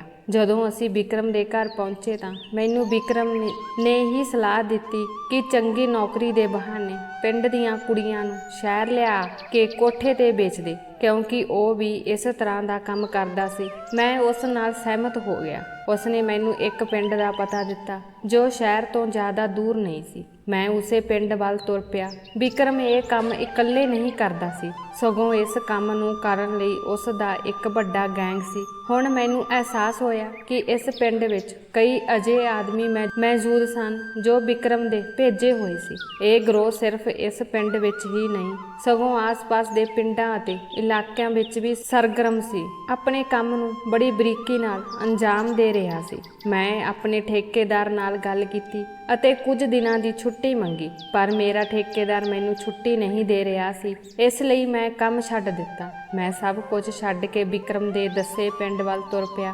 ਰਸਤੇ ਵਿੱਚ ਮੇਰੀ ਜ਼ਮੀਰ ਮੈਨੂੰ ਪਰੇਸ਼ਾਨ ਕਰ ਰਹੀ ਸੀ। ਜਦੋਂ ਮੈਂ ਉਸ ਪਿੰਡ ਪਹੁੰਚਿਆ ਤਾਂ ਸ਼ਾਮ ਦਾ ਸਮਾਂ ਸੀ। ਬੱਸ ਤੋਂ ਉਤਰ ਕੇ ਚਾਰੇ ਪਾਸੇ ਦੇਖਿਆ ਤਾਂ ਸ਼ਾਮ ਦਾ ਹਨੇਰਾ ਹਰ ਪਾਸੇ ਫੈਲਿਆ ਹੋਇਆ ਸੀ। ਮੈਂ ਆਪਣੇ ਆਪ ਨੂੰ ਇਸ ਹਨੇਰੇ ਦਾ ਇੱਕ ਹਿੱਸਾ ਮਹਿਸੂਸ ਕਰ ਸਕਦਾ ਸੀ। ਮਰੇ ਹੋਏ ਕਦਮਾਂ ਨਾਲ ਬੱਸ ਸਟੈਂਡ ਛੱਡ ਕੇ ਪਿੰਡ ਨੂੰ ਜਾਂਦੀ ਸੜਕ ਵੱਲ ਰਵਾਨਾ ਹੋ ਗਿਆ। ਮੇਰੇ ਕਦਮ ਇਉਂ ਹਿੱਲ ਰਹੇ ਸਨ ਜਿਵੇਂ ਕਿਸੇ ਨੇ ਉਹਨਾਂ ਵਿੱਚ ਭਾਰ ਬੰਨ੍ਹ ਦਿੱਤਾ ਹੋਵੇ। ਮੈਂ ਬੜੀ ਮੁਸ਼ਕਲ ਨਾਲ ਆਪਣੇ ਆਪ ਨੂੰ ਪਿੰਡ ਵੱਲ ਖਿੱਚ ਰਿਹਾ ਸੀ। ਮੇਰੇ ਦਿਲ ਤੇ ਇੱਕ ਬੋਝ ਸੀ ਜੋ ਵੱਧਦਾ ਹੀ ਜਾ ਰਿਹਾ ਸੀ। ਅਜਿਹੀ ਹਾਲਤ ਵਿੱਚ ਕੁਝ ਦੂਰ ਖੇਤਾਂ ਵਿੱਚ ਡੁੱਬਦਾ ਸੂਰਜ ਵੀ ਮੈਨੂੰ ਅੱਗ ਦਾ ਗੋਲਾ ਲੱਗ ਰਿਹਾ ਸੀ। ਉਦੋਂ ਹੀ ਮੈਂ ਇੱਕ ਟਾਂਗੇ ਵਾਲੇ ਨੂੰ ਆਪਣੇ ਵੱਲ ਆਉਂਦਿਆਂ ਦੇਖਿਆ। ਮੈਂ ਉਸ ਨੂੰ ਰੋਕ ਕੇ ਪਿੰਡ ਨੂੰ ਜਾਂਦੀ ਸੜਕ ਤੇ ਜਾਣ ਲਈ ਕਿਹਾ। ਮੈਂ ਚੁੱਪਚਾਪ ਕਿਰਾਇਆ ਨਿਪਟਾਇਆ ਅਤੇ ਉਹਦੇ ਨਾਲ ਬੈਠ ਗਿਆ। ਮੈਂ ਸਾਰੇ ਰਾਹ ਚੁੱਪ ਰਿਹਾ। ਗੱਲਬਾਤ ਸ਼ੁਰੂ ਕਰਨ ਦੇ ਇਰਾਦੇ ਨਾਲ ਟਾਂਗੇ ਵਾਲਾ ਆਪ ਹੀ ਆਪਣੀ ਗਰੀਬੀ ਦੀ ਕਹਾਣੀ ਸੁਣਾਉਣ ਲੱਗਾ। ਮੈਂ ਸੋਚਣ ਲੱਗਾ ਕਿ ਮੈਂ ਵੀ ਗਰੀਬੀ ਅਤੇ ਮਜਬੂਰੀ ਕਾਰਨ ਇੱਥੇ ਪਹੁੰਚਿਆ ਹਾਂ। ਟਾਂਗੇ ਵਾਲੇ ਨਾਲ ਮੇਰੀ ਚੰਗੀ ਜਾਣ ਪਛਾਣ ਹੋ ਗਈ। ਉਸਨੇ ਮੈਨੂੰ ਆਪਣਾ ਮਹਿਮਾਨ ਬਣਾਉਣ ਦੀ ਪੇਸ਼ਕਸ਼ ਕੀਤੀ ਕਿਉਂਕਿ ਉਹਨਾਂ ਨੂੰ ਸ਼ਹਿਰ ਤੋਂ ਆਏ ਲੋਕਾਂ ਦਾ ਸਹਾਰਾ ਹੀ ਮਿਲਦਾ ਸੀ ਕਿ ਉਹ ਵਾਪਸ ਜਾਣ ਸਮੇਂ ਉਹਨਾਂ ਨੂੰ ਕੁਝ ਪੈਸੇ ਦੇ ਦਿੰਦੇ ਸਨ। ਇਹੀ ਕਾਰਨ ਸੀ ਕਿ ਉਹ ਮੇਰੇ ਨਾਲ ਇੰਨਾ ਚੰਗਾ ਵਰਤਾਓ ਕਰ ਰਿਹਾ ਸੀ, ਪਰ ਮੈਂ ਉਸ ਨੂੰ ਇਨਕਾਰ ਕਰ ਦਿੱਤਾ। ਕੁਝ ਸਮੇਂ ਬਾਅਦ ਟਾਂਗੇ ਵਾਲੇ ਨੇ ਫਿਰ ਕਿਹਾ ਕਿ ਸਾਡੇ ਪਿੰਡ 'ਚ ਕੁਝ ਲੋਕ ਆਏ ਹਨ ਜੋ ਔਰਤਾਂ ਨੂੰ ਸ਼ਹਿਰ 'ਚ ਲਿਜਾ ਕੇ ਨੌਕਰੀ ਦਿੰਦੇ ਹਨ। ਇਹ ਸੁਣ ਕੇ ਮੇਰੇ ਕੰਨ ਖੜੇ ਹੋ ਗਏ, ਪਰ ਮੈਂ ਕੁਝ ਨਹੀਂ ਬੋਲਿਆ। ਫਿਰ ਉਸਨੇ ਦੱਸਿਆ ਕਿ ਉਸ ਦੀ ਲੜਕੀ ਨੇ ਵੀ ਸ਼ਹਿਰ ਵਿੱਚ ਨੌਕਰੀ ਲਈ ਅਰਜ਼ੀ ਦਿੱਤੀ ਹੈ। ਉਸ ਦੀ ਬੇਟੀ 10ਵੀਂ ਜਮਾਤ ਤੱਕ ਪੜ੍ਹੀ ਹੋਈ ਹੈ। ਇਹ ਦੱਸਦਿਆਂ ਉਸ ਦੇ ਚਿਹਰੇ ਤੇ ਮਾਣ ਆ ਗਿਆ। ਉਸਨੇ ਆਪਣੀ ਧੀ ਲਈ ਇਹ ਗੱਲ ਬੜੇ ਮਾਣ ਨਾਲ ਕਹੀ। ਇਸ ਮਾਣ ਨੂੰ ਦੇਖ ਕੇ ਮੈਂ ਅੱਖਾਂ ਚੁਰਾਉਣ ਲਈ ਮਜਬੂਰ ਹੋ ਗਿਆ। ਇੱਕ ਪਲ ਲਈ ਮੈਂ ਉਸ ਨੂੰ ਮਨਾਉਣ ਚਾਹਿਆ ਕਿ ਉਹ ਆਪਣੀ ਧੀ ਨੂੰ ਨੌਕਰੀ ਲਈ ਸ਼ਹਿਰ ਨਾ ਭੇਜੇ, ਪਰ ਮੈਂ ਕੁਝ ਨਾ ਕਹਿ ਸਕਿਆ ਤੇ ਉਸ ਦਾ ਧੰਨਵਾਦ ਕਰਕੇ ਅੱਗੇ ਤੁਰ ਪਿਆ। ਕੁਝ ਸਮੇਂ ਬਾਅਦ ਮੈਂ ਵਿਕਰਮ ਦੇ ਗਰੋਹ ਦੇ ਆਦਮੀਆਂ ਨੂੰ ਮਿਲਿਆ ਅਤੇ ਉਹਨਾਂ ਨੇ ਮੈਨੂੰ ਅੱਗੇ ਦਾ ਕੰਮ ਸਮਝਾਇਆ। ਅਸੀਂ ਕੁਝ ਦਿਨ ਆਪਣਾ ਕੰਮ ਕਰਦੇ ਰਹੇ, ਪਰ ਪਿੰਡਾਂ ਦੀਆਂ ਔਰਤਾਂ ਨੂੰ ਸ਼ਹਿਰ ਵਿੱਚ ਨੌਕਰੀ ਲਈ ਤਿਆਰ ਕਰਨਾ ਕੋਈ ਸੌਖਾ ਕੰਮ ਨਹੀਂ ਸੀ। ਕੁਝ ਦਿਨਾਂ ਦੀ ਮਿਹਨਤ ਤੋਂ ਬਾਅਦ ਮੈਂ ਪਿੰਡ ਤੋਂ ਵਾਪਸ ਸ਼ਹਿਰ ਜਾ ਰਿਹਾ ਸੀ ਅਤੇ ਉਸ ਸਮੇਂ ਮੇਰੇ ਨਾਲ 4 ਲੜਕੀਆਂ ਸਨ ਜੋ ਸ਼ਹਿਰ ਵਿੱਚ ਨੌਕਰੀ ਕਰਨ ਦੇ ਇਰਾਦੇ ਨਾਲ ਮੇਰੇ ਨਾਲ ਜਾਣ ਲਈ ਰਾਜ਼ੀ ਹੋ ਗਈਆਂ ਸਨ। ਇਹਨਾਂ ਸਾਰੀਆਂ ਦੀ ਉਮਰ 25 ਸਾਲ ਦੇ ਕਰੀਬ ਸੀ, ਪਰ ਪਹਿਲੀ ਵਾਰ ਸ਼ਹਿਰ ਜਾਣ ਲਈ ਉਹ ਬਹੁਤ ਘਬਰਾਈਆਂ ਹੋਈਆਂ ਸੀ। ਜਦੋਂ ਮੈਂ ਉਹਨਾਂ ਨਾਲ ਸ਼ਹਿਰ ਪਹੁੰਚਿਆ ਤਾਂ ਵਿਕਰਮ ਨੂੰ ਫੋਨ ਕਰਕੇ ਦੱਸਿਆ ਕਿ ਮੈਂ 4 ਕੁੜੀਆਂ ਨੂੰ ਲੈ ਕੇ ਆ ਗਿਆ ਹਾਂ। ਉਸ ਨੇ ਮੈਨੂੰ ਸਿੱਧਾ ਉਹਨਾਂ ਕੁੜੀਆਂ ਨੂੰ ਕੋਠੇ 'ਤੇ ਲੈ ਕੇ ਜਾਣ ਲਈ ਕਿਹਾ। ਮੇਰੇ ਦਿਲ ਤੇ ਇੱਕ ਬੋਝ ਸੀ ਜੋ ਵੱਧਦਾ ਹੀ ਗਿਆ, ਪਰ ਪੈਸੇ ਦੀ ਚਮਕ ਮੈਨੂੰ ਕੋਠੇ ਵੱਲ ਖਿੱਚ ਰਹੀ ਸੀ ਅਤੇ ਮੈਂ ਇਹ ਸੋਚ ਕੇ ਬਹੁਤ ਖੁਸ਼ ਸੀ ਕਿ ਹੁਣ ਮੈਂ ਪੈਸੇ ਘਰ ਭੇਜ ਸਕਾਂਗਾ। ਮੈਂ ਉਹਨਾਂ ਕੁੜੀਆਂ ਨੂੰ ਕਿਹਾ ਕਿ ਅਸੀਂ ਸਿੱਧੇ ਕੰਮ ਤੇ ਜਾ ਰਹੇ ਹਾਂ। ਕੁੜੀਆਂ ਇਹ ਸੁਣ ਕੇ ਬਹੁਤ ਖੁਸ਼ ਹੋਈਆਂ ਕਿ ਉਹਨਾਂ ਨੂੰ ਸ਼ਹਿਰ ਆਉਂਦਿਆਂ ਹੀ ਕੰਮ ਮਿਲ ਗਿਆ ਹੈ, ਪਰ ਉਹ ਕੁੜੀਆਂ ਆਉਣ ਵਾਲੇ ਹਾਲਾਤਾਂ ਤੋਂ ਅਣਜਾਣ ਸੀ। ਉਹਨਾਂ ਕੁੜੀਆਂ ਵਿੱਚ ਉਸ ਘੋੜੇ ਸਵਾਰ ਦੀ ਧੀ ਵੀ ਸੀ। ਜਦੋਂ ਮੈਂ ਉਹਨਾਂ 4 ਕੁੜੀਆਂ ਨੂੰ ਕੋਠੇ ਤੇ ਲੈ ਕੇ ਪਹੁੰਚਿਆ ਤਾਂ ਰਾਤ ਦਾ ਸਮਾਂ ਸੀ ਅਤੇ ਇੰਜ ਲੱਗਦਾ ਸੀ ਜਿਵੇਂ ਕੋਠੇ 'ਚ ਦਿਨ ਹੋਵੇ। ਜਦੋਂ ਅਸੀਂ ਕੋਠੇ 'ਚ ਦਾਖਲ ਹੋਏ ਤਾਂ ਕੁੜੀਆਂ ਨੇ ਹੈਰਾਨ ਹੋ ਕੇ ਇੱਕ ਦੂਜੇ ਵੱਲ ਦੇਖਿਆ, ਪਰ ਉਹਨਾਂ ਨੇ ਕੁਝ ਨਹੀਂ ਕਿਹਾ। ਉਹ ਸਿਰਫ ਹੈਰਾਨੀ ਨਾਲ ਆਲੇ ਦੁਆਲੇ ਦੇਖ ਰਹੀਆਂ ਸੀ, ਜਿੱਥੇ ਔਰਤਾਂ ਅਤੇ ਲੜਕੀਆਂ ਅਰਧ ਨੰਗਣ ਅਵਸਥਾ ਵਿੱਚ ਆਪਣੇ ਆਉਣ ਵਾਲੇ ਗਾਹਕਾਂ ਨੂੰ ਆਕਰਸ਼ਿਤ ਕਰ ਰਹੀਆਂ ਸਨ। ਜਦੋਂ ਮੈਂ ਉਹਨਾਂ 4 ਕੁੜੀਆਂ ਨੂੰ ਲੈ ਕੇ ਉਸ ਕੋਠੇ ਤੇ ਮਾਲਕਿਨ ਕੋਲ ਪਹੁੰਚਿਆ ਤਾਂ ਵਿਕਰਮ ਪਹਿਲਾਂ ਹੀ ਉੱਥੇ ਮੌਜੂਦ ਸੀ। ਉਹਨਾਂ 4 ਕੁੜੀਆਂ ਨੂੰ ਦੇਖ ਕੇ ਉਸ ਦੀਆਂ ਅੱਖਾਂ ਦੀ ਚਮਕ ਹੋਰ ਵੱਧ ਗਈ। ਇਸ ਤੋਂ ਇਲਾਵਾ ਉਸਨੇ ਪਹਿਲੀ ਵਾਰ ਚੰਗਾ ਕੰਮ ਕਰਨ ਲਈ ਮੇਰੀ ਤਾਰੀਫ ਕੀਤੀ। ਕੋਠੇ ਦੀ ਮਾਲਕਿਨ ਵੀ ਉਹਨਾਂ ਕੁੜੀਆਂ ਨੂੰ ਖੁਸ਼ੀ ਨਾਲ ਦੇਖ ਰਹੀ ਸੀ। ਕੁੜੀਆਂ ਘਬਰਾ ਕੇ ਇੱਕ ਦੂਜੇ ਵੱਲ ਦੇਖ ਰਹੀਆਂ ਸਨ। ਉਹ ਸਮਝ ਗਈਆਂ ਸੀ ਕਿ ਉਹਨਾਂ ਨਾਲ ਬਹੁਤ ਧੋਖਾ ਹੋਇਆ ਹੈ। ਉਹਨਾਂ ਨੂੰ ਨੌਕਰੀ ਦੇ ਬਹਾਨੇ ਸ਼ਹਿਰ ਲਿਆ ਕੇ ਵੇਚ ਦਿੱਤਾ ਗਿਆ ਹੈ। ਜਦੋਂ ਮੈਂ ਕੋਠੇ ਦੀ ਮਾਲਕਣ ਤੋਂ ਪੈਸਿਆਂ ਦਾ ਬੰਡਲ ਫੜਿਆ ਤਾਂ ਮੈਂ ਪਿੱਛੇ ਤੋਂ ਕੁੜੀਆਂ ਦੀਆਂ ਚੀਕਾਂ ਸੁਣੀਆਂ, ਪਰ ਗੁਲਾਬੀ ਨੋਟਾਂ ਦੇ ਬੰਡਲ ਨੇ ਮੇਰੀ ਜ਼ਮੀਰ ਨੂੰ ਮਾਰ ਦਿੱਤਾ ਸੀ। ਮੈਂ ਉਹਨਾਂ ਦੀਆਂ ਚੀਕਾਂ ਦੀ ਪਰਵਾਹ ਕੀਤੇ ਬਿਨਾਂ ਉੱਥੋਂ ਬਾਹਰ ਆ ਗਿਆ। ਹੁਣ ਮੈਂ ਹੌਲੀ-ਹੌਲੀ ਇਸ ਕੰਮ ਵਿੱਚ ਮਾਰ ਹੁੰਦਾ ਜਾ ਰਿਹਾ ਸੀ ਅਤੇ ਕਈ ਪਿੰਡਾਂ ਅਤੇ ਦੂਰ ਦਰਾਡੇ ਇਲਾਕਿਆਂ ਦੀਆਂ ਕੁੜੀਆਂ ਨੂੰ ਨੌਕਰੀ ਦੇ ਬਹਾਨੇ ਸ਼ਹਿਰ ਲਿਆ ਕੇ ਉਸ ਕੋਠੇ ਦੀ ਮਾਲਕਿਨ ਕੋਲ ਵੇਚ ਦਿੰਦਾ ਸੀ। ਉਸ ਕੋਠੇ ਦੀ ਮਾਲਕਿਨ ਮੇਰੇ ਤੋਂ ਬਹੁਤ ਖੁਸ਼ ਸੀ। ਮੈਂ ਹਰ ਵਾਰ ਚੰਗਾ ਮਾਲ ਲਿਆ ਕੇ ਉਸ ਕੋਲ ਪਹੁੰਚਾਉਂਦਾ ਸੀ। ਪੈਸੇ ਦੀ ਚਮਕ ਨੇ ਮੇਰੀਆਂ ਅੱਖਾਂ ਦੇ ਨਾਲ-ਨਾਲ ਮੇਰੇ ਕੰਨ ਵੀ ਪੂਰੀ ਤਰ੍ਹਾਂ ਬੰਦ ਕਰ ਦਿੱਤੇ ਸਨ। ਕੋਠੇ ਵਿੱਚ ਵਿਕਣ ਵਾਲੀਆਂ ਕੁੜੀਆਂ ਚੀਕਾਂ ਮਾਰਦੀਆਂ ਸਨ। ਉਹਨਾਂ ਦੀਆਂ ਚੀਕਾਂ ਦਾ ਮੇਰੇ ਤੇ ਕੋਈ ਅਸਰ ਨਹੀਂ ਹੁੰਦਾ ਸੀ। ਇੰਜ ਲੱਗਦਾ ਸੀ ਜਿਵੇਂ ਮੇਰੇ ਅੰਦਰਲੇ ਸਾਰੇ ਜਜ਼ਬਾਤ ਮਰ ਗਏ ਹੋਣ। ਹੁਣ ਮੈਨੂੰ ਸਿਰਫ ਪੈਸੇ ਦੀ ਚਿੰਤਾ ਸੀ ਜੋ ਮੈਂ ਉਸ ਸਮੇਂ ਬਹੁਤ ਕਮਾ ਰਿਹਾ ਸੀ। ਹੁਣ ਮੇਰੇ ਅੰਦਰੋਂ ਕੋਈ ਆਵਾਜ਼ ਨਹੀਂ ਆ ਰਹੀ ਸੀ ਕਿ ਮੈਂ ਕੁਝ ਗਲਤ ਕਰ ਰਿਹਾ ਹਾਂ। ਮੈਨੂੰ ਇਹ ਕੰਮ ਕਰਨ ਦੀ ਆਦਤ ਪੈ ਗਈ ਸੀ। ਹੁਣ ਮੈਂ ਅੱਖਾਂ, ਨੱਕ, ਕੰਨ ਖੁੱਲ੍ਹੇ ਰੱਖਦਾ ਕਿ ਮੈਨੂੰ ਕਿੱਥੋਂ ਕੋਈ ਨਵਾਂ ਸ਼ਿਕਾਰ ਮਿਲੇਗਾ। ਕੋਠੇ ਤੇ ਵੇਚੀ ਗਈ ਕੁੜੀਆਂ ਦੀਆਂ ਚੀਕਾਂ ਦਾ ਮੇਰੇ ਤੇ ਕੋਈ ਅਸਰ ਨਹੀਂ ਹੁੰਦਾ ਸੀ। ਮੈਨੂੰ ਇਹ ਕਰਦੇ ਹੋਏ ਬਹੁਤ ਸਮਾਂ ਹੋ ਗਿਆ ਹੈ ਅਤੇ ਮੈਂ ਅੱਜ ਇੱਕ ਵਾਰ ਵੀ ਆਪਣੇ ਘਰ ਨਹੀਂ ਗਿਆ ਸੀ। ਜਦੋਂ ਮੈਂ ਵਿਕਰਮ ਨਾਲ ਆਪਣੇ ਪਿੰਡ ਜਾਣ ਦੀ ਗੱਲ ਕੀਤੀ ਤਾਂ ਉਸਨੇ ਮੈਨੂੰ ਇਜਾਜ਼ਤ ਦੇ ਦਿੱਤੀ ਅਤੇ ਮੈਨੂੰ ਆਪਣੇ ਪਿੰਡ ਵਿੱਚ ਵੀ ਸ਼ਿਕਾਰ ਲੱਭਣ ਲਈ ਕਿਹਾ, ਜਿਸ ਤੇ ਮੈਂ ਹੱਸ ਕੇ ਸਿਰ ਹਿਲਾ ਦਿੱਤਾ। ਮੈਂ ਕਈ ਸਾਲਾਂ ਬਾਅਦ ਆਪਣੇ ਪਿੰਡ ਜਾ ਰਿਹਾ ਸੀ। ਮੈਂ ਹਰ ਮਹੀਨੇ ਬਰਾਬਰ ਪੈਸੇ ਭੇਜ ਰਿਹਾ ਸੀ, ਪਰ ਹੁਣ ਮੈਂ ਪਿੰਡ ਜਾ ਰਿਹਾ ਸੀ। ਜਦੋਂ ਮੈਂ ਸ਼ਹਿਰ ਤੋਂ ਪਿੰਡ ਪਹੁੰਚਿਆ ਤਾਂ ਮੇਰੀ ਪਤਨੀ ਅਤੇ ਬੱਚਿਆਂ ਨੇ ਬੜੀ ਖੁਸ਼ੀ ਨਾਲ ਮੇਰਾ ਸਵਾਗਤ ਕੀਤਾ। ਮੇਰੇ ਬੱਚੇ ਹੁਣ ਕਾਫੀ ਵੱਡੇ ਹੋ ਚੁੱਕੇ ਸਨ ਅਤੇ ਘਰ ਦੀ ਹਾਲਾਤ ਦੇਖ ਕੇ ਮੈਂ ਬਹੁਤ ਖੁਸ਼ ਹੋਇਆ। ਘਰ ਨੂੰ ਪੇਂਟ ਕੀਤਾ ਗਿਆ ਸੀ। ਕਈ ਕੀਮਤੀ ਸਮਾਨ ਵੀ ਘਰ ਵਿੱਚ ਲਿਆ ਕੇ ਰੱਖਿਆ ਹੋਇਆ ਸੀ। ਸਾਰੇ ਘਰ ਦਾ ਨਕਸ਼ਾ ਪੂਰੀ ਤਰ੍ਹਾਂ ਪਲਟ ਗਿਆ ਸੀ ਅਤੇ ਇਹ ਸਭ ਉਸ ਪੈਸੇ ਕਾਰਨ ਹੋਇਆ ਸੀ ਜੋ ਮੈਂ ਸ਼ਹਿਰ ਤੋਂ ਭੇਜ ਰਿਹਾ ਸੀ।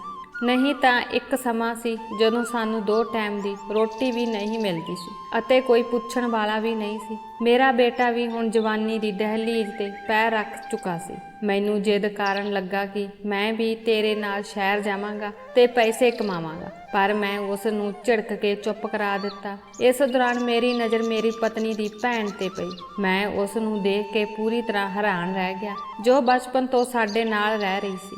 ਉਸ ਨੇ ਕਾਫੀ ਕੱਦ ਕਰ ਲਿਆ ਸੀ। ਮੈਂ ਉਸ ਵੱਲ ਧਿਆਨ ਨਾਲ ਦੇਖਿਆ। ਉਹ ਮੈਨੂੰ ਪਹਿਲਾਂ ਨਾਲੋਂ ਬਹੁਤ ਵੱਡੀ ਲੱਗ ਰਹੀ ਸੀ। ਉਹ ਜਵਾਨੀ ਦੀ ਦਹਿਲੀਜ਼ ਤੇ ਪੈਰ ਰੱਖ ਚੁੱਕੀ ਸੀ। ਮੇਰੀ ਪਤਨੀ ਦੇ ਮਾਤਾ ਪਿਤਾ ਨੂੰ ਮਰੇ ਹੋਏ ਕਾਫੀ ਸਮਾਂ ਹੋ ਗਿਆ ਸੀ ਅਤੇ ਉਸ ਦੀ ਭੈਣ ਸ਼ੁਰੂ ਤੋਂ ਹੀ ਸਾਡੇ ਨਾਲ ਰਹਿੰਦੀ ਸੀ, ਪਰ ਉਸ ਦਾ ਦਿਮਾਗ ਅਬਨੋਰਮਲ ਸੀ। ਉਸ ਦੇ ਅੰਦਰ ਬਚਪਨਾ ਸੀ। ਉਸ ਦਾ ਦਿਮਾਗ ਉਮਰ ਤੋਂ ਕੁਝ ਪਿੱਛੇ ਸੀ। ਇਸ ਕਾਰਨ ਉਹ ਮਾਨਸਿਕ ਤੌਰ ਤੇ ਥੋੜੀ ਕਮਜ਼ੋਰ ਸੀ। ਉਸ ਨੂੰ ਦੇਖਦੇ ਹੀ ਮੇਰੇ ਮਨ ਵਿੱਚ ਧਮਾਕਾ ਹੋ ਗਿਆ, ਪਰ ਮੈਂ ਪਹਿਲਾਂ ਤਾਂ ਇਸ ਗੱਲ ਨੂੰ ਨਜ਼ਰਅੰਦਾਜ਼ ਕਰ ਦਿੱਤਾ। ਕੁਝ ਦਿਨ ਪਿੰਡ ਰਿਹਾ। ਹੁਣ ਮੇਰੇ ਕੋਲ ਪੈਸੇ ਹੌਲੀ-ਹੌਲੀ ਖਤਮ ਹੋ ਰਹੇ ਸਨ। ਉਹ ਕਹਿੰਦੇ ਹਨ ਕਿ ਹਰਾਮ ਦੇ ਪੈਸੇ ਵਿੱਚ ਕੋਈ ਬਰਕਤ ਨਹੀਂ ਹੁੰਦੀ। ਮੇਰੇ ਨਾਲ ਵੀ ਇਹੀ ਹੋ ਰਿਹਾ ਸੀ। ਹੁਣ ਮੈਨੂੰ ਜਲਦੀ ਤੋਂ ਜਲਦੀ ਇੱਕ ਨਵਾਂ ਸ਼ਿਕਾਰ ਲੱਭਣਾ ਸੀ ਅਤੇ ਸਭ ਤੋਂ ਆਸਾਨ ਸ਼ਿਕਾਰ ਮੈਨੂੰ ਆਪਣੀ ਸਾਲੀ ਲੱਗਦੀ ਸੀ। ਉਹ ਦੇਖਣ ਵਿੱਚ ਬਹੁਤ ਸੋਹਣੀ ਸੀ। ਕੋਈ ਪਹਿਲੀ ਨਜ਼ਰ ਵਿੱਚ ਦੱਸ ਨਹੀਂ ਸਕਦਾ ਸੀ ਕਿ ਉਹ ਮਾਨਸਿਕ ਤੌਰ ਤੇ ਕਮਜ਼ੋਰ ਹੈ। ਸ਼ੈਤਾਨ ਨੇ ਮੇਰੇ ਮਨ ਨੂੰ ਪੂਰੀ ਤਰ੍ਹਾਂ ਕਾਬੂ ਕਰ ਲਿਆ ਸੀ। ਮੈਨੂੰ ਪਤਾ ਸੀ ਕਿ ਉਹ ਕਈ ਸਾਲਾਂ ਤੋਂ ਸਾਡੇ ਤੇ ਬੋਝ ਸੀ। ਘਰ ਦੇ ਖਰਚੇ ਪਹਿਲਾਂ ਹੀ ਘੱਟ ਸਨ ਤਾਂ ਜੋ ਮੈਂ ਉਸ ਦਾ ਖਰਚਾ ਵੀ ਝੱਲ ਸਕਾਂ। ਮੈਂ ਮਨ ਵਿੱਚ ਫੈਸਲਾ ਕੀਤਾ ਕਿ ਮੈਂ ਆਪਣੀ ਸਾਲੀ ਨੂੰ ਅਗਲਾ ਸ਼ਿਕਾਰ ਬਣਾਵਾਂਗਾ। ਮੇਰੇ ਲਈ ਆਪਣੀ ਪਤਨੀ ਨੂੰ ਮਨਾਉਣਾ ਬਹੁਤ ਆਸਾਨ ਸੀ, ਕਿਉਂਕਿ ਉਹ ਆਮ ਸੀ, ਘਰੇਲੂ ਔਰਤ ਸੀ। ਉਸ ਨੂੰ ਬਾਹਰਲੀ ਦੁਨੀਆ ਦਾ ਕੋਈ ਗਿਆਨ ਨਹੀਂ ਸੀ। ਮੈਂ ਉਸ ਨੂੰ ਦੱਸਿਆ ਕਿ ਉਸ ਦੀ ਭੈਣ ਦੇ ਇਲਾਜ ਲਈ ਸ਼ਹਿਰ ਵਿੱਚ ਬਹੁਤ ਵੱਡੇ ਮਾਨਸਿਕ ਹਸਪਤਾਲ ਹਨ, ਜਿਨ੍ਹਾਂ ਵਿੱਚ ਬਹੁਤ ਚੰਗੇ ਅਤੇ ਕਾਬਲ ਡਾਕਟਰ ਹਨ ਅਤੇ ਅਜੇ ਲੋਕਾਂ ਦਾ ਇਲਾਜ ਕਰਦੇ ਹਨ। ਮੈਂ ਇਹ ਵੀ ਝੂਠ ਬੋਲਿਆ ਕਿ ਮੈਂ ਬਹੁਤ ਸਾਰੇ ਲੋਕਾਂ ਨੂੰ ਇਹਨਾਂ ਹਸਪਤਾਲਾਂ ਤੋਂ ਠੀਕ ਹੁੰਦੇ ਦੇਖਿਆ ਹੈ। ਇਹ ਸੁਣ ਕੇ ਮੇਰੀ ਪਤਨੀ ਨੂੰ ਚਿੰਤਾ ਹੋ ਗਈ, ਕਿਉਂਕਿ ਅਕਸਰ ਮੈਂ ਆਪਣੀ ਪਤਨੀ ਨੂੰ ਇਸ ਗੱਲੋਂ ਫਿਕਰਮੰਦ ਹੁੰਦਾ ਦੇਖਿਆ ਕਿ ਉਸ ਦੀ ਭੈਣ ਦਾ ਕੀ ਬਣੇਗਾ। ਹੁਣ ਉਸ ਦੀ ਭੈਣ ਜਵਾਨ ਹੋ ਚੁੱਕੀ ਸੀ ਅਤੇ ਉਸ ਦੀ ਮਾਨਸਿਕ ਕਮਜ਼ੋਰੀ ਕਾਰਨ ਉਸ ਲਈ ਰਿਸ਼ਤੇ ਵੀ ਨਹੀਂ ਆਉਂਦੇ ਸੀ। ਮੈਂ ਆਪਣੀ ਪਤਨੀ ਨੂੰ ਮਨਾਉਣ ਲਈ ਇੱਕ ਹੋਰ ਪੱਟੀ ਪੜਾਈ। ਇਸ ਦੇ ਬਹਾਨੇ ਉਹ ਸ਼ਹਿਰ ਵਿੱਚ ਥੋੜਾ ਜਿਹਾ ਘੁੰਮੇ ਫਿਰੇਗੀ। ਹੋ ਸਕਦਾ ਹੈ ਕਿ ਉਸ ਦੀ ਸਿਹਤ ਅਤੇ ਉਸ ਦੇ ਮਨ ਤੇ ਚੰਗਾ ਅਸਰ ਪਵੇ। ਅਤੇ ਫਿਰ ਬਿਨਾਂ ਸੋਚੇ ਸਮਝੇ ਮੇਰੀ ਪਤਨੀ ਨੇ ਮੇਰੇ ਤੇ ਭਰੋਸਾ ਕਰਕੇ ਆਪਣੀ ਭੈਣ ਨੂੰ ਮੇਰੇ ਨਾਲ ਭੇਜ ਦਿੱਤਾ। ਮੈਂ ਕਦੇ ਸੋਚਿਆ ਵੀ ਨਹੀਂ ਸੀ ਕਿ ਇਹ ਕੰਮ ਇੰਨਾ ਆਸਾਨ ਹੋਵੇਗਾ। ਕੁਝ ਦਿਨਾਂ ਬਾਅਦ ਮੈਂ ਆਪਣੀ ਸਾਲੀ ਨੂੰ ਆਪਣੇ ਨਾਲ ਲੈ ਕੇ ਸ਼ਹਿਰ ਚਲਾ ਗਿਆ। ਭੈਣ ਨੂੰ ਜਾਂਦਾ ਦੇਖ ਕੇ ਮੇਰੀ ਪਤਨੀ ਫੁੱਟ-ਫੁੱਟ ਕੇ ਰੋਣ ਲੱਗੀ, ਕਿਉਂਕਿ ਉਸ ਨੇ ਆਪਣੀ ਭੈਣ ਨੂੰ ਆਪਣੇ ਬੱਚਿਆਂ ਵਾਂਗ ਪਾਲਿਆ ਸੀ। ਬਚਪਨ ਤੋਂ ਹੀ ਮਾਂ ਵਾਂਗ ਉਸ ਦੀ ਦੇਖਭਾਲ ਕਰਦੀ ਆ ਰਹੀ ਸੀ ਅਤੇ ਕਈ ਵਾਰ ਮੇਰੀ ਪਤਨੀ ਆਪਣੀ ਭੈਣ ਦਾ ਆਪਣੇ ਬੱਚਿਆਂ ਨਾਲੋਂ ਵੱਧ ਖਿਆਲ ਰੱਖਦੀ ਸੀ। ਉਸ ਦੇ ਬੋਲਣ ਤੋਂ ਪਹਿਲਾਂ ਹੀ ਉਸ ਦੀ ਹਰ ਲੋੜ ਪੂਰੀ ਕਰਦੀ ਸੀ। ਜੇਕਰ ਉਸ ਨੂੰ ਥੋੜਾ ਜਿਹਾ ਵੀ ਪਤਾ ਲੱਗ ਜਾਂਦਾ ਕਿ ਮੈਂ ਉਸ ਦੀ ਭੈਣ ਨੂੰ ਵੇਚਣ ਲਈ ਸ਼ਹਿਰ ਲੈ ਜਾ ਰਿਹਾ ਹਾਂ, ਤਾਂ ਉਹ ਆਪਣੀ ਭੈਣ ਨੂੰ ਕਦੇ ਵੀ ਮੇਰੇ ਹਵਾਲੇ ਨਾ ਕਰਦੀ, ਸਗੋਂ ਉਹ ਮੈਨੂੰ ਪੁਲਿਸ ਦੇ ਹਵਾਲੇ ਕਰ ਦਿੰਦੀ। ਕੁਝ ਸਮੇਂ ਬਾਅਦ ਮੈਂ ਆਪਣੀ ਸਾਲੀ ਨੂੰ ਲੈ ਕੇ ਬੱਸ ਵਿੱਚ ਚੜ੍ਹ ਗਿਆ। ਬੱਸ ਵਿੱਚ ਬੈਠ ਕੇ ਉਹ ਸਾਰੇ ਰਸਤੇ ਵਿੱਚ ਖੇਤਾਂ ਨੂੰ ਦੇਖ ਕੇ ਖੁਸ਼ ਹੋ ਰਹੀ ਸੀ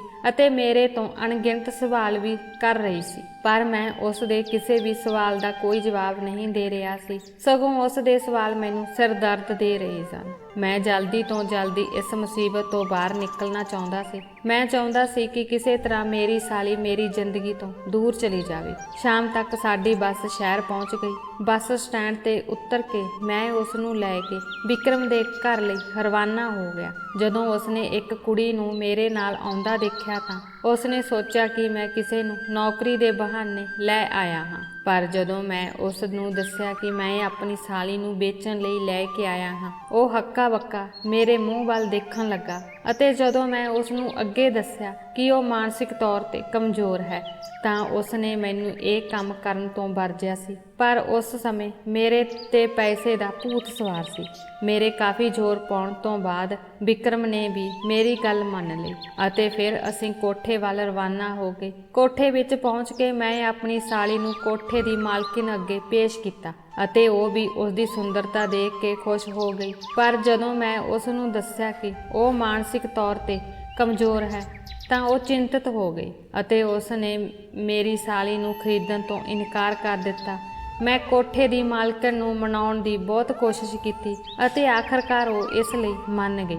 ਕਿ ਉਹ ਇਸ ਨੂੰ ਕੁਝ ਦਿਨ ਇੱਥੇ ਰੱਖ ਕੇ ਦੇਖ ਲਵੇਗੀ। ਉਸ ਤੋਂ ਬਾਅਦ ਹੀ ਉਹ ਮੈਨੂੰ ਪੈਸੇ ਦੇਵੇਗੀ। ਮੈਂ ਵੀ ਇਸ ਗੱਲ ਲਈ ਹਾਮੀ ਭਰ ਦਿੱਤੀ ਅਤੇ ਆਪਣੀ ਸਾਲੀ ਨੂੰ ਕੋਠੇ ਵਾਲੀ ਮਾਲਕਿਨ ਦੇ ਹਵਾਲੇ ਕਰ ਦਿੱਤੀ ਅਤੇ ਮੈਂ ਉੱਥੋਂ ਆ ਗਿਆ। ਮੈਨੂੰ ਵਾਪਸ ਆਉਂਦਾ ਦੇਖ ਕੇ ਉਸ ਨੇ ਵੀ ਮੇਰੇ ਨਾਲ ਆਉਣ ਦੀ ਜਿੱਦ ਕੀਤੀ ਅਤੇ ਉੱਚੀ ਉੱਚੀ ਰੋਣ ਲੱਗੀ ਤਾਂ ਕੋਠੇ ਵਾਲੀ ਮਾਲਕਿਨ ਨੇ ਉਸ ਨੂੰ ਕਮਰੇ ਵਿੱਚ ਬੰਦ ਕਰ ਦਿੱਤਾ। ਮੈਂ ਉਸ ਨੂੰ ਛੱਡ ਕੇ ਵਿਕਰਮ ਦੇ ਘਰ ਆ ਗਿਆ। ਹੁਣ ਮੇਰਾ ਅਗਲਾ ਕੰਮ ਮੇਰੀ ਪਤਨੀ ਨੂੰ ਦੱਸਣਾ ਸੀ ਕਿ ਉਸ ਦੀ ਭੈਣ ਗੁਆਚ ਗਈ ਹੈ, ਪਰ ਮੈਂ ਇਸ ਲਈ ਹਿੰਮਤ ਨਹੀਂ ਜੁਟਾ ਸਕਿਆ। ਕਾਫੀ ਹਿੰਮਤ ਜੁਟਾ ਕੇ ਆਖਰਕਾਰ ਮੈਂ ਆਪਣੀ ਪਤਨੀ ਨੂੰ ਫੋਨ ਕਰਕੇ ਦੱਸਿਆ ਕਿ ਜਦੋਂ ਮੈਂ ਬੱਸ ਸਟੈਂਡ ਤੇ ਰਿਕਸ਼ਾ ਦੇਖਣ ਗਿਆ ਤਾਂ ਦੇਖਿਆ ਕਿ ਉਸ ਦੀ ਭੈਣ ਕਿਤੇ ਚਲੀ ਗਈ ਸੀ ਅਤੇ ਮੈਂ ਉਦੋਂ ਤੋਂ ਹੀ ਉਸ ਦੀ ਭਾਲ ਕਰ ਰਿਹਾ ਹਾਂ। ਇਹ ਸੁਣ ਕੇ ਮੇਰੀ ਪਤਨੀ ਉੱਚੀ ਉੱਚੀ ਰੋਣ ਲੱਗੀ। ਮੇਰੇ ਬੱਚੇ ਵੀ ਆਪਣੀ ਮਾਸੀ ਨਾਲ ਬਹੁਤ ਪਿਆਰ ਕਰਦੇ ਸੀ। ਜਦੋਂ ਉਸ ਨੂੰ ਆਪਣੀ ਮਾਸੀ ਦੇ ਲਾਪਤਾ ਹੋਣ ਦੀ ਖਬਰ ਮਿਲੀ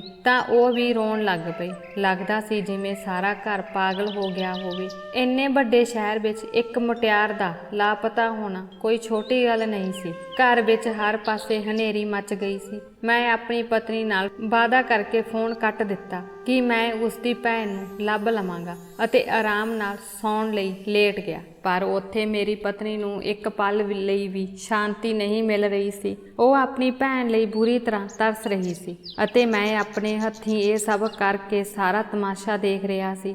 ਅਗਲੇ 2 ਦਿਨਾਂ ਤੱਕ ਹਰ 2 ਮਿੰਟ ਬਾਅਦ ਘਰੋਂ ਫੋਨ ਆਉਂਦੇ ਰਹੇ।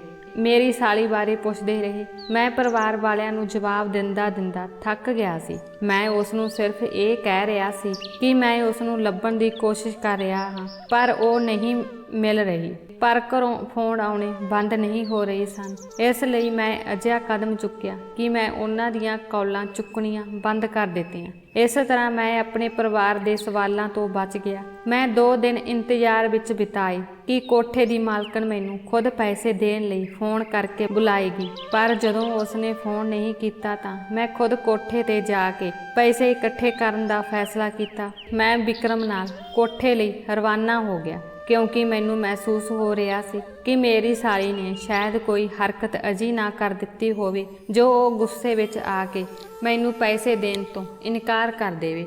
ਇਸ ਲਈ ਮੈਂ ਜਲਦੀ ਤੋਂ ਜਲਦੀ ਆਪਣੇ ਪੈਸੇ ਹੜਪਣਾ ਚਾਹੁੰਦਾ ਸੀ। ਜਿਵੇਂ ਹੀ ਮੈਂ ਪੈਸੇ ਲੈਣ ਲਈ ਕੋਠੇ ਤੇ ਪਹੁੰਚਿਆ ਤਾਂ ਮੌਜੂਦ ਸਾਰੇ ਮੈਨੂੰ ਦੇਖ ਕੇ ਡਰ ਗਏ। ਮੈਂ ਹੈਰਾਨ ਹੀ ਹੋ ਗਿਆ। ਜਦੋਂ ਮੈਂ ਅੱਗੇ ਵਧਿਆ ਤਾਂ ਮੇਰੇ ਉੱਤੇ ਇੱਕ ਤਬਾਹੀ ਆ ਗਈ। ਮੈਂ ਉੱਥੇ ਹੀ ਖੜਾ ਰਿਹਾ। ਮੇਰੇ ਅੰਦਰ ਆਪਣੀ ਜਗ੍ਹਾ ਤੋਂ ਜਾਣ ਦੀ ਹਿੰਮਤ ਵੀ ਨਹੀਂ ਸੀ ਅਤੇ ਉਹ ਆਪਣੇ ਸਾਹਮਣੇ ਦੇ ਦ੍ਰਿਸ਼ ਨੂੰ ਹੈਰਾਨੀ ਨਾਲ ਦੇਖ ਰਿਹਾ ਸੀ। ਮੇਰਾ ਵੱਡਾ ਪੁੱਤਰ ਮੇਰੇ ਸਾਹਮਣੇ ਖੜਾ ਸੀ। ਮੈਂ ਉਸ ਨੂੰ ਇੱਥੇ ਕੋਠੇ ਵਿੱਚ ਦੇਖ ਕੇ ਹੈਰਾਨ ਰਹਿ ਗਿਆ ਅਤੇ ਫਿਰ ਮੇਰੀ ਨਜ਼ਰ ਸਾਹਮਣੇ ਸੋਫੇ ਤੇ ਆਪਣੀ ਸਾਲੀ ਨਾਲ ਬੈਠੀ ਆਪਣੀ ਪਤਨੀ ਤੇ ਗਈ।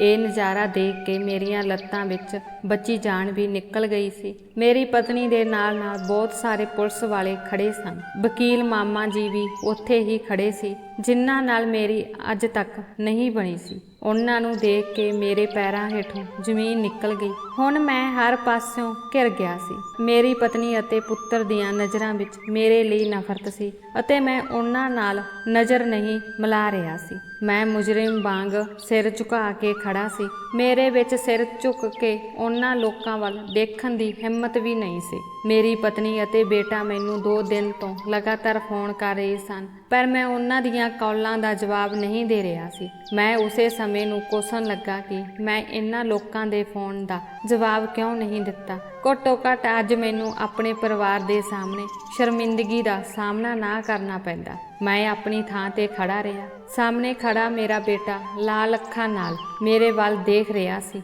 ਅਤੇ ਸਾਹਮਣੇ ਬੈਠੀ ਮੇਰੀ ਪਤਨੀ ਸ਼ਿਕਾਇਤ ਭਰੀਆਂ ਨਜ਼ਰਾਂ ਨਾਲ ਮੇਰੇ ਵੱਲ ਦੇਖ ਰਹੀ ਸੀ। ਮੈਨੂੰ ਦੇਖ ਕੇ ਮੇਰੀ ਸਾਲੀ ਉੱਚੀ ਉੱਚੀ ਚੀਕਣ ਲੱਗ ਪਈ ਅਤੇ ਉੱਥੇ ਸਾਰਿਆਂ ਨੂੰ ਕਹਿਣ ਲੱਗੀ ਕਿ ਉਹ ਮੈਨੂੰ ਇੱਥੇ ਲੈ ਕੇ ਆਇਆ ਹੈ। ਮੇਰੀ ਸਾਲੀ ਦਾ ਦਿਮਾਗ ਥੋੜਾ ਕਮਜ਼ੋਰ ਸੀ। ਉਹ ਬਾਕੀ ਸਭ ਕੁਝ ਸਮਝਦੀ ਸੀ। ਉਹ ਇੰਨੀ ਵੀ ਪਾਗਲ ਨਹੀਂ ਸੀ ਕਿ ਮੇਰੇ ਵੱਲੋਂ ਕੀਤੇ ਇਸ ਗਲਤ ਕੰਮ ਨੂੰ ਸਮਝ ਨਾ ਸਕੇ ਅਤੇ ਪੁਲਿਸ ਨੂੰ ਬਿਆਨ ਨਾ ਦੇ ਸਕੇ। ਮੈਂ ਜਾ ਕੇ ਆਪਣੀ ਸਾਲੀ ਦੇ ਪੈਰੀ ਪੈ ਗਿਆ ਅਤੇ ਉਸ ਤੋਂ ਮਾਫੀ ਮੰਗਣ ਲੱਗਾ, ਪਰ ਮੇਰੀ ਸਾਲੀ ਡਰ ਗਈ ਅਤੇ ਆਪਣੀ ਭੈਣ ਦੇ ਪਿੱਛੇ ਲੁਕ ਗਈ। ਮੇਰੀ ਪਤਨੀ ਨੇ ਮੈਨੂੰ ਗੁੱਸੇ ਨਾਲ ਦੂਰ ਧੱਕ ਦਿੱਤਾ। ਮੇਰੀ ਪਤਨੀ ਦਾ ਮਾਮਾ ਅੱਗੇ ਆਇਆ ਅਤੇ ਮੇਰੇ ਮੂੰਹ ਤੇ ਜ਼ੋਰਦਾਰ ਥੱਪੜ ਮਾਰਿਆ। ਕੋਠੇ ਦੀ ਮਾਲਕਿਨ ਨੇ ਪੁਲਿਸ ਨੂੰ ਪਹਿਲਾਂ ਹੀ ਸਾਰੀ ਗੱਲ ਦੱਸ ਦਿੱਤੀ ਸੀ। ਇਹੀ ਕਾਰਨ ਸੀ ਮੇਰੇ ਉੱਥੇ ਪਹੁੰਚਣ ਤੋਂ ਪਹਿਲਾਂ ਹੀ ਮੇਰੀ ਹਰਕਤ ਸਭ ਨੂੰ ਪਤਾ ਲੱਗ ਗਈ ਸੀ। ਮੈਨੂੰ ਆਪਣੀ ਗਲਤੀ ਦਾ ਬਹੁਤ ਅਹਿਸਾਸ ਸੀ ਕਿ ਮੈਂ ਅਜਿਹਾ ਗੰਦਾ ਕੰਮ ਕਿਉਂ ਕੀਤਾ, ਜਿਸ ਕਾਰਨ ਅੱਜ ਮੈਂ ਸਾਰਿਆਂ ਦੀਆਂ ਨਜ਼ਰਾਂ ਵਿੱਚ ਡਿੱਗ ਗਿਆ ਸੀ। ਕੋਠੇ ਦੀ ਮਾਲਕਣ ਨੇ ਸਭ ਨੂੰ ਦੱਸ ਦਿੱਤਾ ਸੀ ਕਿ ਪਤਾ ਨਹੀਂ ਕਿੰਨੀਆਂ ਕੁੜੀਆਂ ਨੂੰ ਮੈਂ ਧੋਖੇ ਨਾਲ ਲਿਆ ਕੇ ਵੇਚ ਦਿੱਤਾ ਸੀ। ਮੇਰੀ ਪਤਨੀ ਅਤੇ ਮੇਰੀ ਪਤਨੀ ਦੇ ਮਾਮੇ ਨੇ ਮੈਨੂੰ ਪੁਲਿਸ ਦੇ ਹਵਾਲੇ ਕਰ ਦਿੱਤਾ। ਪੁਲਿਸ ਨੇ ਮੈਨੂੰ ਅਤੇ ਵਿਕਰਮ ਨੂੰ ਗ੍ਰਿਫਤਾਰ ਕਰ ਲਿਆ। ਮੈਂ ਲੱਖ ਸਪਸ਼ਟੀਕਰਨ ਦਿੱਤਾ ਪਰ ਕਿਸੇ ਨੇ ਮੇਰੀ ਗੱਲ ਨਹੀਂ ਸੁਣੀ। ਮੇਰੀ ਪਤਨੀ ਅਤੇ ਮੇਰਾ ਪੁੱਤਰ ਚੁੱਪਚਾਪ ਮੈਨੂੰ ਗ੍ਰਿਫਤਾਰ ਹੁੰਦੇ ਦੇਖ ਰਹੇ ਸਨ, ਪਰ ਕੋਈ ਵੀ ਅੱਗੇ ਨਹੀਂ ਆਇਆ ਅਤੇ ਮੈਨੂੰ ਛੁਡਾਉਣ ਦੀ ਕੋਸ਼ਿਸ਼ ਨਹੀਂ ਕੀਤੀ। ਪੁਲਿਸ ਮੈਨੂੰ ਜੀਪ ਵਿੱਚ ਬਿਠਾ ਕੇ ਲੈ ਗਈ। ਮੇਰੀਆਂ ਚੀਕਾਂ ਦਾ ਮੇਰੇ ਪਰਿਵਾਰ ਮੈਂਬਰਾਂ ਤੇ ਕੋਈ ਅਸਰ ਨਹੀਂ ਹੋ ਰਿਹਾ ਸੀ। ਕੋਈ ਸਮਾਂ ਸੀ ਜਦੋਂ ਮੈਂ ਕਿਸੇ ਦੇ ਪੁਕਾਰ ਵੱਲ ਧਿਆਨ ਨਹੀਂ ਦਿੰਦਾ ਸੀ। ਅੱਜ ਮੇਰੇ ਨਾਲ ਵੀ ਅਜਿਹਾ ਹੀ ਹੋ ਰਿਹਾ ਸੀ। ਸਮਾਂ ਆਪਣੇ ਆਪ ਨੂੰ ਦੁਹਰਾ ਰਿਹਾ ਸੀ ਅਤੇ ਮੇਰਾ ਦਰਦ ਸੁਣਨ ਵਾਲਾ ਕੋਈ ਮੌਜੂਦ ਨਹੀਂ ਸੀ। ਪੁਲਿਸ ਨੇ ਮੈਨੂੰ ਜੇਲ੍ਹ ਵਿੱਚ ਬੰਦ ਕਰ ਦਿੱਤਾ। ਵਿਕਰਮ ਹਾਈ ਪ੍ਰੋਫਾਈਲ ਲੋਕਾਂ ਨੂੰ ਜਾਣਦਾ ਸੀ, ਇਸ ਲਈ ਸਾਡੀ ਰਿਹਾਈ ਜਲਦੀ ਹੋ ਗਈ। ਪਰ ਜੋ ਸਮਾਂ ਅਸੀਂ ਜੇਲ੍ਹ ਵਿੱਚ ਬਿਤਾਇਆ ਉਹ ਬਹੁਤ ਦੁਖਦਾਈ ਸੀ। ਜਦੋਂ ਮੈਨੂੰ ਪੁਲਿਸ ਵੱਲੋਂ ਕੀਤੀ ਕੁੱਟਮਾਰ ਯਾਦ ਆਉਂਦੀ ਹੈ, ਮੈਂ ਡਰ ਜਾਂਦਾ ਹਾਂ। ਮੈਂ ਉਹ ਦਰਦਨਾਕ ਦਿਨ ਭੁੱਲ ਨਹੀਂ ਸਕਿਆ। ਮੈਂ ਹਰ ਇੱਕ ਪਲ ਬਹੁਤ ਦਰਦ ਵਿੱਚ ਬਿਤਾਇਆ ਅਤੇ ਆਪਣੇ ਕੰਮਾਂ ਤੇ ਪਛਤਾਵਾ ਕੀਤਾ ਕਿ ਮੈਂ ਬਹੁਤ ਸਾਰੀਆਂ ਕੁੜੀਆਂ ਦੀ ਜ਼ਿੰਦਗੀ ਬਰਬਾਦ ਕਰ ਦਿੱਤੀ ਹੈ। ਉਹਨਾਂ ਕੁੜੀਆਂ ਦੀਆਂ ਬਦਦੁਆਵਾਂ ਕਿ ਉਹ ਮੈਨੂੰ ਕਦੇ ਸ਼ਾਂਤੀ ਅਤੇ ਚੈਨ ਨਾਲ ਜੀਣ ਦੇਣਗੀਆਂ ਜਾਂ ਨਹੀਂ, ਇਹ ਗੱਲ ਮੈਨੂੰ ਦਿਨ ਰਾਤ ਬੇਚੈਨ ਕਰਦੀ ਸੀ। ਜੇਲ੍ਹ ਤੋਂ ਰਿਹਾ ਹੋਣ ਤੋਂ ਬਾਅਦ ਮੈਂ ਕਈ ਦਿਨ ਤੱਕ ਆਪਣੇ ਘਰ ਜਾਣ ਦੀ ਹਿੰਮਤ ਨਹੀਂ ਜੁਟਾ ਸਕਿਆ। ਕਾਫੀ ਦੇਰ ਬਾਅਦ ਮੈਂ ਘਰ ਜਾਣ ਦੀ ਹਿੰਮਤ ਕੀਤੀ ਅਤੇ ਆਪਣੇ ਪਿੰਡ ਨੂੰ ਤੁਰ ਪਿਆ। ਮੇਰੀ ਕਿਸੇ ਨਾਲ ਨਜ਼ਰ ਮਿਲਾਉਣ ਦੀ ਹਿੰਮਤ ਨਹੀਂ ਸੀ। ਜਦੋਂ ਮੈਂ ਆਪਣੇ ਘਰ ਦੇ ਦਰਵਾਜ਼ੇ ਦੇ ਬਾਹਰ ਪਹੁੰਚਿਆ ਤਾਂ ਇੰਜ ਲੱਗਿਆ ਜਿਵੇਂ ਮੇਰਾ ਦਿਲ ਰੁਕਣ ਲੱਗ ਪਿਆ ਹੋਵੇ। ਮੈਂ ਘਰ ਵਿੱਚ ਦਾਖਲ ਹੋਇਆ ਅਤੇ ਆਪਣੇ ਕੀਤੇ ਲਈ ਸਾਰਿਆਂ ਤੋਂ ਮਾਫੀ ਮੰਗੀ, ਪਰ ਕੋਈ ਮੇਰੇ ਮੂੰਹ ਵੱਲ ਤੱਕਣ ਨੂੰ ਤਿਆਰ ਨਹੀਂ ਸੀ। ਮੇਰੀ ਗੱਲ ਤਾਂ ਸੁਣੋ। ਮੈਂ ਸਾਰਿਆਂ ਨੂੰ ਭਰੋਸਾ ਦਿਵਾਇਆ ਕਿ ਮੈਂ ਆਪਣੇ ਕੰਮਾਂ ਤੋਂ ਬਹੁਤ ਸ਼ਰਮਿੰਦਾ ਹਾਂ, ਪਰ ਮੇਰੀ ਗੱਲ ਕਿਸੇ ਨੇ ਨਹੀਂ ਸੁਣੀ। ਮੇਰੇ ਆਪਣੇ ਬੱਚੇ ਮੇਰੇ ਵੱਲ ਨਫ਼ਰਤ ਭਰੀਆਂ ਨਜ਼ਰਾਂ ਨਾਲ ਦੇਖ ਰਹੇ ਸਨ। 2 ਦਿਨ ਆਪਣੇ ਹੀ ਘਰ ਵਿੱਚ ਅਜਨਬੀਆਂ ਵਾਂਗ ਰਿਹਾ। ਉਸ ਤੋਂ ਬਾਅਦ ਮੈਂ ਦੁਬਾਰਾ ਸ਼ਹਿਰ ਆਇਆ ਅਤੇ ਅੱਜ ਤੱਕ ਆਪਣੇ ਘਰ ਵਾਪਸ ਨਹੀਂ ਗਿਆ। ਸ਼ਾਇਦ ਇਹ ਮੇਰੀ ਸਜ਼ਾ ਹੈ। ਮੈਂ ਆਪਣੀਆਂ ਬੱਚਿਆਂ ਦੇ ਚਿਹਰੇ ਦੇਖਣ ਨੂੰ ਤਰਸਦਾ ਹਾਂ। ਦੋਸਤੋ, ਕਿਰਪਾ ਕਰਕੇ ਮੈਨੂੰ ਆਪਣੇ ਵਿਚਾਰ ਦਿਓ ਕਿ ਅਜਿਹਾ ਵਿਅਕਤੀ ਮਾਫੀ ਦਾ ਹੱਕਦਾਰ ਹੈ ਜਾਂ ਨਹੀਂ। ਤਾਂ ਦੋਸਤੋ, ਤੁਹਾਨੂੰ ਸਾਡੀ ਅੱਜ ਦੀ ਇਹ ਕਹਾਣੀ ਕਿਵੇਂ ਲੱਗੀ? ਜੇ ਪਸੰਦ ਆਈ ਤਾਂ ਕਮੈਂਟ ਬਾਕਸ ਵਿੱਚ ਜ਼ਰੂਰ ਦੱਸਣਾ। ਇਸ ਤਰ੍ਹਾਂ ਦੀਆਂ ਹੋਰ ਕਹਾਣੀਆਂ ਸੁਣਨ ਲਈ ਸਾਡੇ ਚੈਨਲ ਨੂੰ ਲਾਈਕ ਅਤੇ ਸਬਸਕ੍ਰਾਈਬ ਕਰਨਾ। ਕਹਾਣੀ ਨੂੰ ਅੰਤ ਤੱਕ ਸੁਣਨ ਲਈ ਤੁਹਾਡਾ ਬਹੁਤ ਬਹੁਤ ਧੰਨਵਾਦ।